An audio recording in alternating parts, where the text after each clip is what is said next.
नमस्कार प्रणाम। हमारा चैनल आशा भोजपुरी में आप लोग का स्वागत बा। लाले रंग लगे नवाए दूल्हा सबुज रंगे हो गे नवा। अरे लाले रंग लगे नवाए दूल्हा सबुज रंगे हो गे नवा।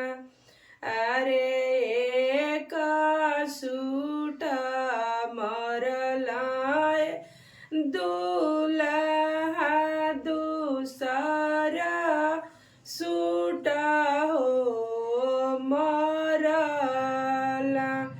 अरे तीसरे के सूटवाए दूल्हा के गिरेला सुहवा के आगना।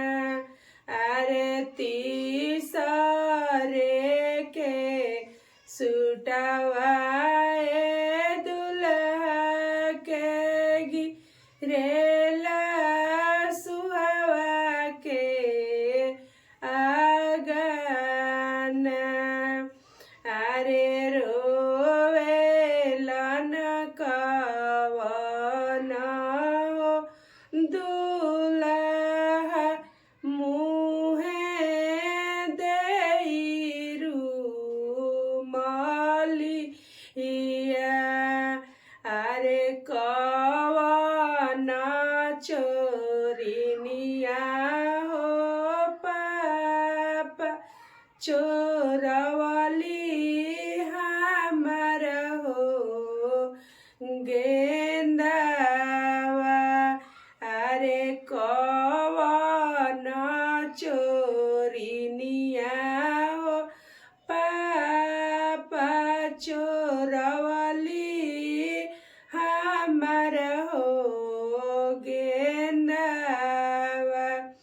अरे हंसेली कवन हो सुहावा मुहे देइया चारावा। अरे हमही चोरवनी दूल्हा सबुज रंगे हो गेंदावा।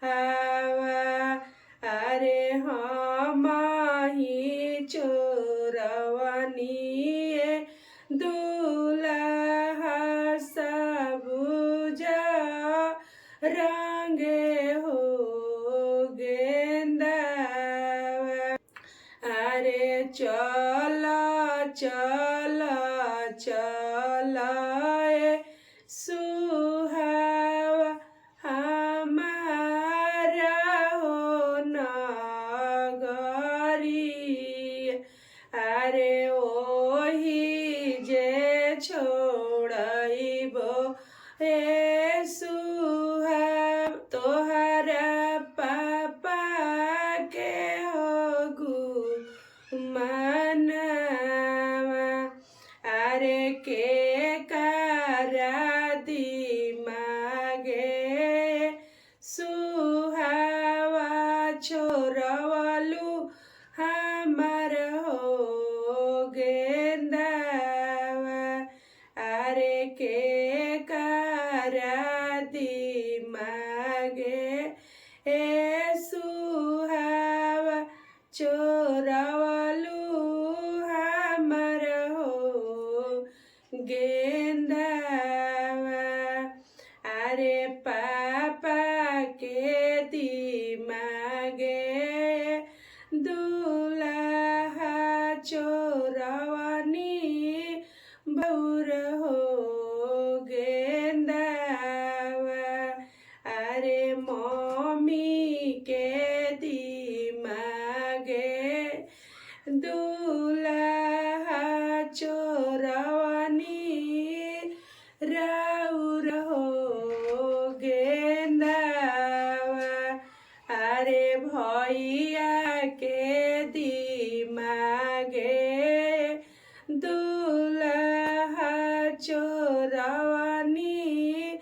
राउर हो गेंदावा। अरे चल चल चल ए सुहावा हमारा हो नगरी। अरे ओही जे छोड़ाइबो ए सुहावा तोहरा मम्मी के हो घुमा आवा। अरे ओही जे छोड़ाइबो ए सुहावा तोहरा भैया के हो घुमा। दोस्तों लाइक करें जा, शेयर करें जा, हमारा चैनल के सब्सक्राइब करें जा।